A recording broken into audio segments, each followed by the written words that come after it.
Hi, it's HardReset, and today I'll show you how to add an activity to Logitech Harmony 665.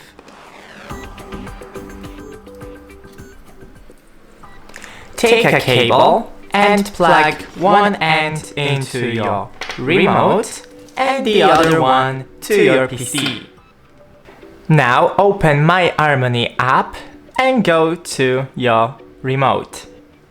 Click Activities and add activity.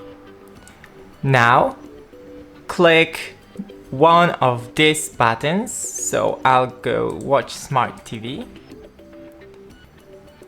Change the name, select the device, done, and here you go, that's it. Don't forget to leave a like and see you in the next one.